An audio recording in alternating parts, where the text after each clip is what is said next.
Hello, my name is Michael Lambert, and today I'm going to make some predictions for 2023. I know it's not a very good idea because if I get them all right, then no one's going to say, well done. If I get them all wrong, everyone's going to say, you're really stupid, you don't know what you're talking about. But nonetheless, I'll have a stab at it. But before I do that, I just want to announce some really, really exciting news, and that is that the end of next week, or next Saturday, in fact, I will be announcing the winners and runners-up for the Worst Politician of the Year award, and you'll appreciate that this year we've never really had such a wealth of people to choose from, and we've never really seen such incompetence, ineptitude, stupidity, corruption, and dishonesty from one parliament in living memory, at any rate. And so it'll be a great pleasure to announce the winners and runners-up. There'll be 6 categories. There'll be 2 runners-up and a winner for each category. I hope you're able to watch and look forward to presenting the awards. So if we look at where we are now, it's 2 years since we broke free from the shackles of the European Union, which has held us back so far, and we've been able to become global in that time, as you know. And the whole of this year really has been, I suppose it's just been a steady decline, which seems inevitably set to continue indefinitely. We've had 3 prime ministers. We had the clown, didn't we, for the first 6 months, and then very briefly we had a sort of rather second-rate shop assistant. No offence to shop assistants. And now we've got the secretary of the golf club. He's trying to run the show, and they've all been absolutely disastrous. And Sunak is going to be no better than the rest of them. Indeed, it's going to be one of my predictions, which I will tell you right at the end, that Sunak is unlikely to be our prime minister within 12 months, in my view. So we've seen this terrific cost of living crisis, not least because of Putin's invasion of Ukraine. We've seen gas, electricity prices going through the roof. In fact, it's interesting that we have some of the highest gas and electricity prices in the whole of Europe. We have the highest train fares, I think, in some of the highest train fares in the whole world, actually. We've got water companies all pouring sewage into the rivers and the sea. And I'm sure this has absolutely nothing to do with the fact that these are all majority owned by foreigners. And I'm not quite sure that foreigners who like their dividends and who pay their executives lots and lots and lots of money. And so with this cost of living crisis, with made all worse by Truss and Kwarteng's brief but chaotic attempt at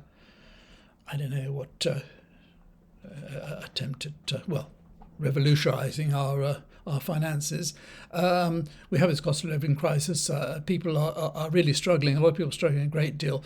Things like buying a house for young people nowadays is out of the question. And there are many people who are unable to heat and eat, as the famous expression goes. There are children going to school hungry. There are people depending upon food banks and warm centres and so on. And really, we've come pretty low.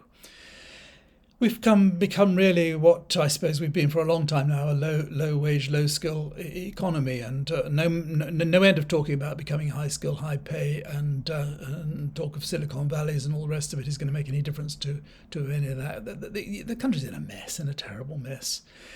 And you see every day, day after day after day, you see figures, endlessly you're seeing figures showing how the economy is doing badly, how our exports are down, how the tax take is down because of our exports are down, and because business is struggling so much and it's so difficult to export. And in fact, nobody in their right minds would start a business now. It's just crazy because circumstances are so bad and so many people are being squeezed, and because of the cost of living crisis, so many businesses, particularly in things like the hospitality sector, are really, really struggling. And I would imagine, and I'll talk about this a bit in a moment, but I would imagine an awful lot of those are going to find it very difficult to continue after Christmas. And then we've got all the strikes, haven't we? People are so frustrated, exasperated, and are so stretched that they're going on strike. We've got one strike after another, and nurses going on strike is really quite exceptional. It's never happened before, and and I think that's likely to continue. And it's no good for the government to keep on blaming everybody else. Everything is despite the fact that we're doing worse than everybody else. It's always Putin's fault, and it's COVID. We're still blaming COVID, and we're still blaming the last Labour government for leaving everything in such a mess. That's one of the reasons why things are so difficult. And the unfortunate thing is that there's no way out of this. There is no way. People talk about trading our way out of it. We can't trade our way out of it because no one wants to trade with us. Following Brexit, it's virtually impossible, as I've said many times before, for small and medium-sized firms to export to the EU. There are no new markets all over the world. We keep being told about these new markets. Which new markets? Nobody's particularly interested in us. We don't produce anything people particularly want. We've got two miserable deals, one with Australia and one with New Zealand, as I've said many times before, which don't particularly benefit us, will make very little difference to GDP. And at the same time, our exports to the EU have absolutely collapsed. And we've got all these shortages of workers. So my prediction is as follows. The economy, I think, is going to continue to decline. I don't see any way of reversing this decline, simply because where is new business going to come from? As I said just now, and you can't trade your way. You can't just create trade. We don't make stuff that people want. And whilst it's fine to talk about going for high tech and high skills and all the rest of it, this takes years and years and years. You have to invest for what's going to be happening in 10, 20, 15 years' time. So trade is not going to be the way out of this mess. And as far as just borrowing to invest, well, it's getting quite difficult to borrow because, not least because of the efforts of Truss and Kwarteng, it's getting more and more expensive for the government to borrow, and it's getting more difficult. And our national debt is already ridiculously high, over 2 trillion, isn't it? So I don't see any way that we're going to, how are we going to get out of this spiralling decline? Because as businesses get into trouble and they can't manage, they go out of business, and then they take down other businesses who depend upon them and so on. And all the time, as businesses close down or as their trade diminishes, they're paying less tax. And so the government has less income, so the government is then left with either cuts, and heaven knows where anybody could do any cutting right now, or putting up taxes, neither which is a very attractive proposition for anybody, or particularly for a government. So as I say, I think that my prediction is, as far as the economy is concerned, there's going to be no turnaround whatsoever. It's just impossible. As far as my second prediction is concerning food shortages, I think there are going to be there's going to be a food crisis this year. I say this because for 3 reasons. One is the fact that because of what's been going on in Ukraine, there's a big shortage of grain and maize and sunflower oil and all these sorts of things, which will be a shortage which will apply across the piece, across the whole of Europe. And we're competing with everybody else for these things. In addition, I think Europeans, especially if and when we ever, as we are legally obliged to, if we ever impose import controls, then I think a lot of European food producers are just not going to bother with the UK. I mean, why would they? It's not that important to market, not when you've got 27 other countries, and not if there are any food shortages throughout the EU. So I don't think we're going to be a priority for them. So I think there's going to be probably fewer people bringing food to the UK. And I think finally, we all know that a lot of farmers have given up. A lot of farmers have said it just isn't worth it. They can't get the workers, and they're selling their farms, closing down. A lot of them are going bust as well. I mean, they just cannot manage without labour. And the supermarkets are squeezing them all, so it's in many cases just not worth their while carrying on. And so there's going to be less food produced here as well. And this is all going to lead to increases in food prices and further shortages. The third thing is immigration. Now, this has become an obsession with the Tories, particularly thanks to Priti Patel and Braverman, who seem to be obsessed. And Sunak has decided that it's a pretty good line for him to take as well. If he's tough on immigration, he seems to think that's a vote winner. And so they're absolutely obsessed with stopping the boat people, who seem to be the focus for all the dislike of immigration. I've talked a lot about this in the past, but there is no way of solving the immigration problem until there are proper legal channels available.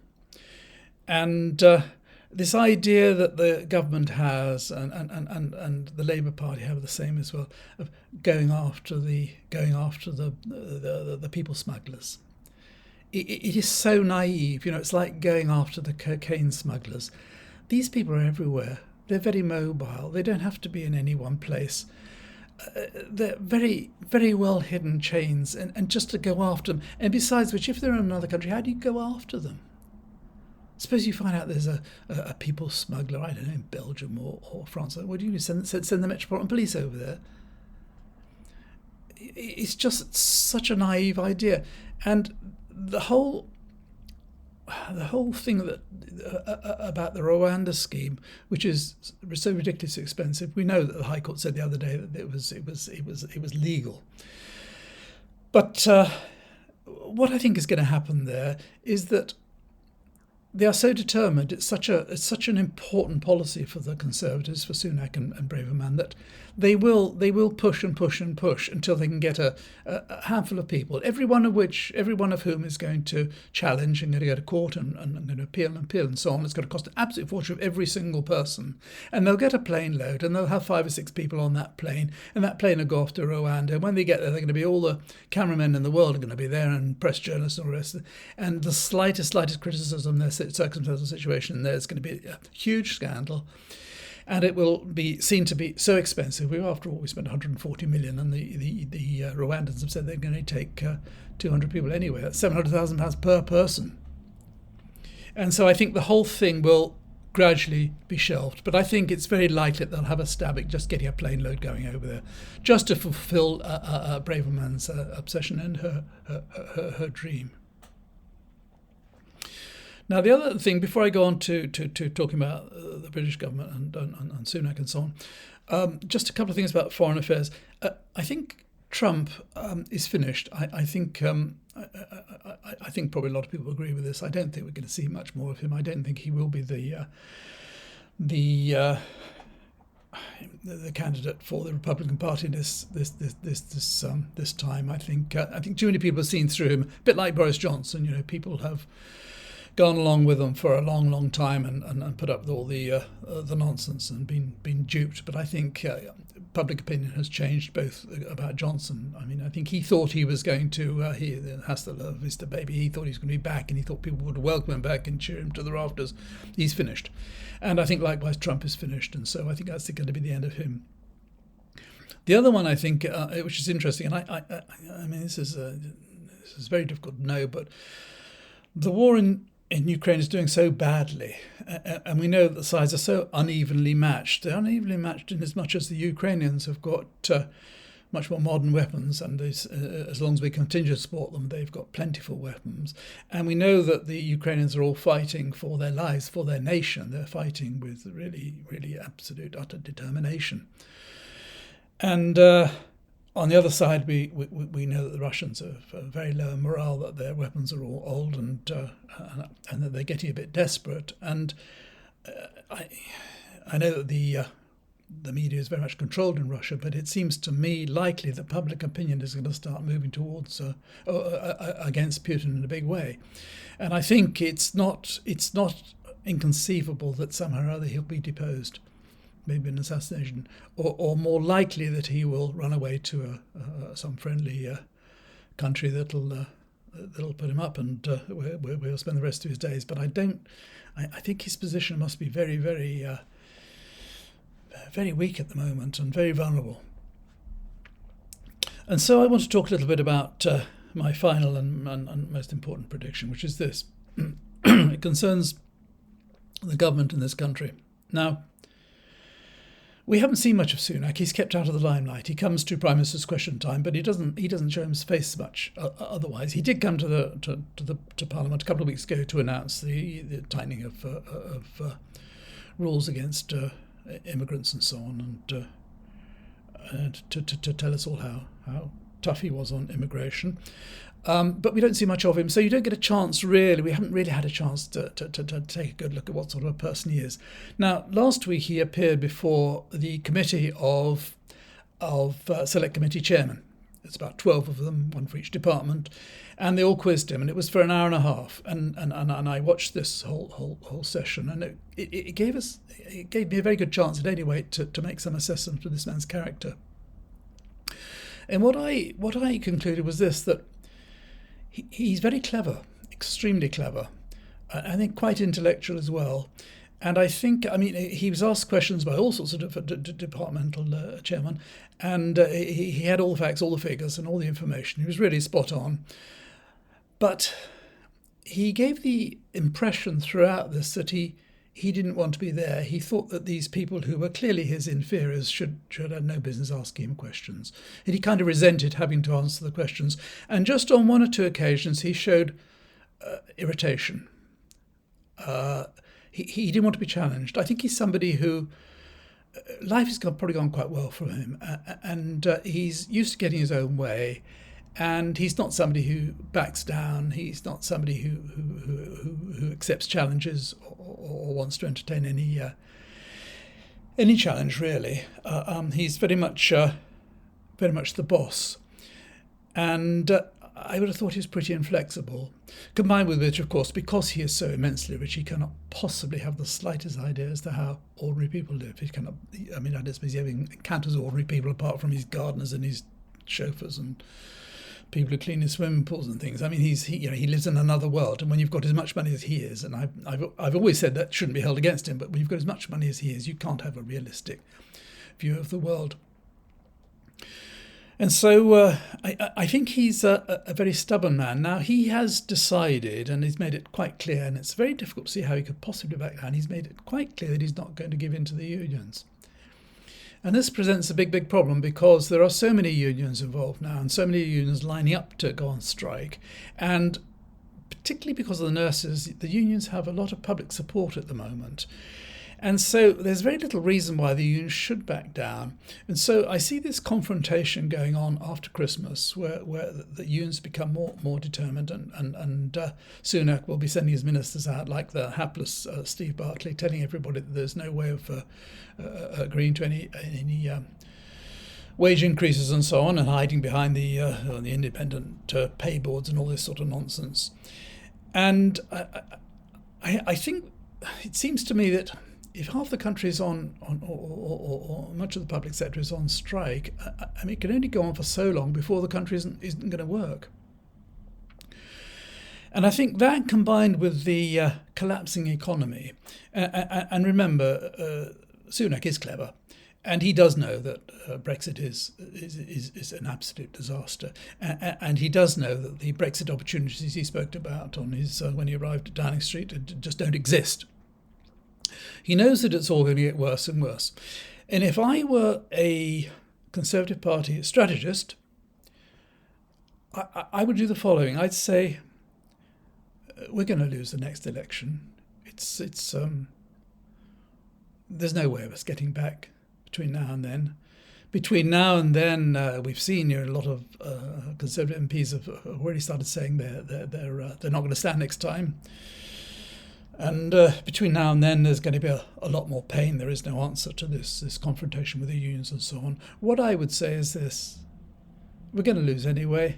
Let's have an election now. Let's have a general election, knowing we're going to lose it. And then we'll be out of power for 3, 4, 5 years. During which time, all this terrible, terrible mess they've created will be there for the Labour Party. The Labour Party, people have very short memories in politics. The Labour Party will get blamed for everything. The Labour Party will not in any way improve the situation as it is now, because of their attitude particularly towards the EU. Starmer is the only person in the entire country who believes he can make Brexit work, and everybody knows he can't. Yvette Cooper, somebody who I've always had quite a lot of time for, I mean, she's got no idea about immigration. She was asked 5 times by Laura Kunsberg last week whether or not she would actually remove the illegality of people arriving across the Channel, because it's now illegal to come here by boat.